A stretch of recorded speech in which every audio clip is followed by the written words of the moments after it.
Kanang good afternoon te. Na ako kanang thank you for kanang sugot ka for the interview nako. By the way, I'm Mariel A. Casanillo. I'm from Agusan Colleges and I'm a first year college. Nalang ko yung mga few questions, mga basic question lang siya about tan sa imo. First of all is, what is your name? Juan. Okay lang. It's okay if dili full name ang tubag. Juan, ako daw si Kimberly. Kimberly, okay. How old are you? 24. 24 years old. Where were you born? Dire lang sa Butuan. Dahil lang sa Butuan. Dapat sa Butuan. Like, Dire sa Mahogany. Mahogany. Dali hospital sa Mahogany? Ha? Dali hospital sa Mahogany? Hospital? Or ano lang? Or it's like house or clinic? Wolo. Sa Mahogany nga part? Wolo. Sa Mahogany lang dito siya. Okay. Where do you currently live? Dire ang nagyapon sa Mahogany. Sa Mahogany. Okay po. What is your gender orientation? Like, are you part of the LGBTQ or Part ko sa LGBTQ. like, are you I'm bisexual. bisexual? Bisay mo, are you single or in a relationship or married? In a relationship. In a relationship. If it's okay, like, how many years or months man? If it's okay, Bago lang, 1 month lang. 1 month lang. Month lang.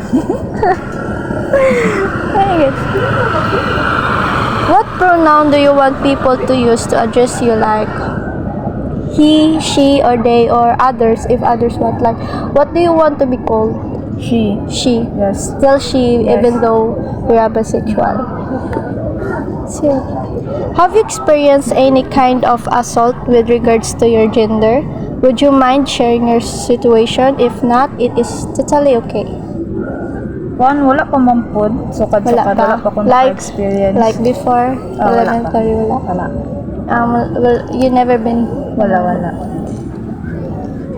What have you done to conquer it?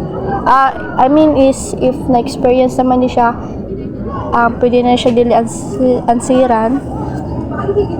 Do you have any movement to help your fellow community?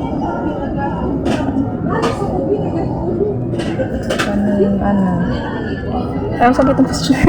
Do you have any movement to help your fellow community? Wala na siguro kay kay mismo gani sa ako ang part kay pag ay napa ko yung adjustment ba nga na kay para nang sa akong farm dili pa dawat nga na ba magdili wala pa kay koy makuan sa uban sa para sa ako kay kaning maglisod pud ko sa akong part nga Like, you're struggling for sa imong part. Kay, bisag ikaw is you don't, your parents. You have also, and you have no, advice or to help your parents sa imo na LGBTQ. Ang ako lang i-advise is para sa ako kay dili man nako kana maingon jud nga kaning sa akong parents nga dili wala ko lakas ng loob na makaingon nga ingani ko ang ako ra nga kaingon sa ila is kanang kung gusto pod sila ay kung gusto gid nila kanang mosulod nga nang parana sa LGBTQ nga kuan kanang magkuan na gid sila magpaka-strong ra gid sila nga na kay kanang dawaton ang kanang iingon sa tanan katong mga naka-experience pero para sa ko wala pa man pod. You never been. Is your family support with your choice? Ambot. Ambot like they know ba na kabalo sila pero you don't know if nag-support sila. Pero it's okay lang na sila. Okay lang sila na you're part of LGBTQ. They never insult you like wala man pod. Kuan lang kanang wala lang sila kanang like sa vocal ba wala sila niingon nang dawat ka. Pero kabalo sila nga na. Pero it's like normal lang Oo, sa ila. nga na. Optional mission na question. What can you say to other people who might have experienced the same thing you went through? This is question naman ni siya sa 9 or 10 if naka-experience na kag-asot since you never experienced na gina-insulto ka or gina-disregard to your gender.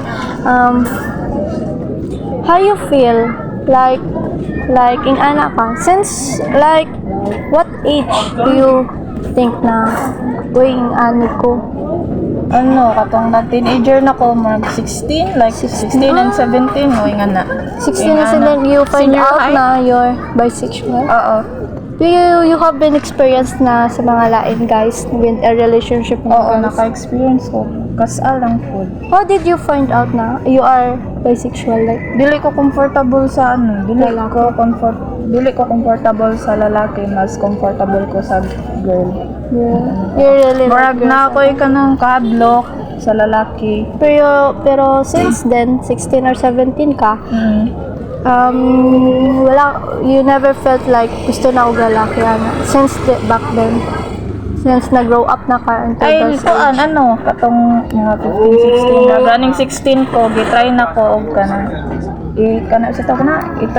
gitry na ko og kanang in a relationship sa guy kay kaning na curious pa ko ba nga na curious pa ko sa akong gender niya. Pagkadugan pag nasulod na ko kanang relationship ko na sa lalaki kay murag nga na balain ay kanang dili mo ko comfortable nga na kahadlok pero pag katong nagawas na ko atong relationship na ko sa isa ka guy katong sa pagka sa girl na nang drug Comfortable na flow lang kayo ang dagan sa sa feelings nga na ba walay kahadlok ganun. back then, napad kayo na uyab ng mga girl or karon pa Nana. okay kayo sa mong feeling like Oo, kanang flow lang gani kayang dagan sa canvas sa kanang walay kahadlok nga kani basta nga nang comfortable kit ka ba. comfort. Thank you kayo tin. Sugot ko sa You're welcome, oy. You're manggod ka. You're so pretty manggod. Yo, bitaw. Gapa ka te. Ha? Gapa ka. Thank you. Bitaw te. Thank you kayo te. You're welcome. Thank you kayo sa oras. Thank you.